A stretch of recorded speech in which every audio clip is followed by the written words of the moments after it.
আশিরা সেখানে অবস্থান করছে। আমাদের সহযোদ্ধা ও 18 সালে কোটা সংস্কার আন্দোলন করেছে, নেতৃত্ব দিয়েছে, 24 সালে গণঅভ্যুত্থানের নেতৃত্ব দিয়েছে। এখন এই ঘটনার পরেও যদি আসামিরা পালায় যাওয়ার পরে বলেন যে তারপরে মামলা দিলে ব্যবস্থা নিব, হোয়াট ইজ দিস? তাহলে এই অভ্যুত্থানের প্রয়োজন কি ছিল? আপনি আমাকে চিনেন না, আমাদেরকে চিনেন না। 18 সাল থেকে আমরা বিশ্ববিদ্যালয়ে কিভাবে আমরা রাজনীতি করেছি, মানুষের জন্য কথা বলেছি। হাসিনার আমলেও তো এইভাবে আমরা কোনোভাবে হাসিনার আমলেও তো এইভাবে শহীদ মিনারের মতন জায়গায় ঘটনা ঘটে নাই। আচ্ছা, এই বিষয়টা আমি তো আপনাকে বলছি যে বিষয়টা তদন্ত চলতেছে, আমাদের ঊর্ধ্বতন কর্তৃপক্ষ আছে। আমাদের এই আপনারা কি কথা বলবেন, আমি কথা বলতেছি। এখানে কোনো তদন্ত লাগবে না, ওদেরকে ধরেন। সাংবাদিকদের কাছে ফুটেজ আছে, সবকিছু আছে। এই ঘটনা আমরা যদি আপনি বলেন না ধরেন, আমরা শহীদ মিনার এখন নেতা কর্মীদের নিয়ে যাব। সংঘর্ষ তৈরি হলে তার দায় কিন্তু আপনার নিতে হবে। ভিডিও দেখছে, উনি জানে, ফারুক হাসান এখানে নিজে আসছে, উনি দেখছে। এই ঘটনায় অবশ্যই আমাদের সাথে প্রয়োজন যান, আমরা সহযোগিতা করব, ওদেরকে আমরা চিনিয়ে দিব। এইভাবে ছাড় দিতে পারি না, আমাদের তো শরীরে রক্তক্ষরণ হচ্ছে। ফ্যাসিবাদের বিরুদ্ধে লড়াই করে এখন এই সরকারের নাম নিয়ে নাকি এরা নাকি সরকারের সংগঠন। কিসের সরকারের সংগঠন? আমরা সরকার কেন? আপনি তো বলার সাথে সাথে তো আমার দুইটা টিম এখানে এখনো তো এখানে আছে। বিষয়টা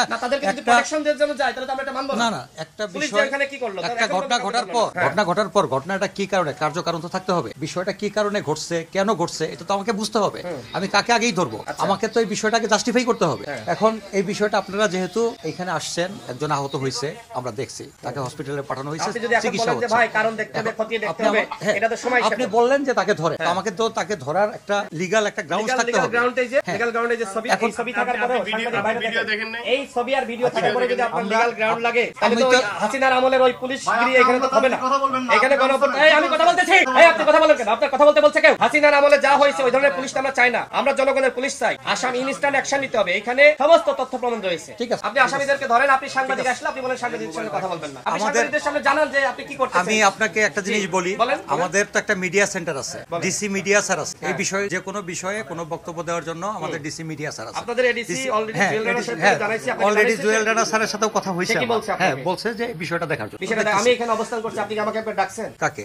আমি তো এই মাত্রই তো আসলাম, আমি তো ঘটনাস্থল থেকে আসলাম। আপনি ঘটনাস্থলে কি আমি এখানে থাকা অবস্থায় আবার গিয়েছেন? হ্যাঁ, আমি এগুলা পুলিশ পাঠিয়েছি এখানে। আপনি যে থাকেন তাহলে তো আপনার ধরার কথা ছিল। আমার তো এটা বিষয়টা তো আমাকে দেখতে হবে যে আসলে না, তারা পালিয়ে যাওয়ার পরে যদি আপনি এটা অ্যাকশনে যান। আচ্ছা ঠিক আছে ভাই, ঠিক আছে, আপনাকে বলছি, আপনি একটা আমাকে অভিযোগ দেন। অভিযোগ না দিলে আপনি করতে পারবেন না। আপনাকে তো আমি বলছি যে আপনি আমাকে একটা অভিযোগ দেন। এইভাবে প্রকাশ্যে মিডিয়ার সামনে হামলা চালানোর পরেও যদি আপনি ব্যবস্থা না। ভাই, আমরা জানি যে কোনটা রাইট আর কোনটা রং। আমরা যে কোনো বিষয়ে আইনগত সেবাটা আমরা চাই, যে জনমানুষের সেবার জন্য আমরা আসছি। আমরা সেই আগের মতো না, আমরা জনমানুষের সেবার জন্য এখানে আসছি।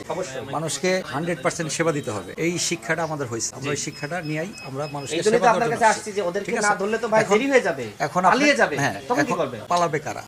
আমরা ধরবো যে অপরাধ করছে, অপরাধের যে দায় নিবে, মানে কারো একটু দায় থাকলে তারা অবশ্যই আইনের আওতায় আসবে। আপনি নিজেই জানেন। মামলা এখানে কি মামলা? আপনি আমাকে একটা লিখিত একটা অভিযোগ দেন, আমি বাকিটুকু আমি করতেছি। আপনাকে তো বললাম যে বাকিটুকু আমরা করতেছি।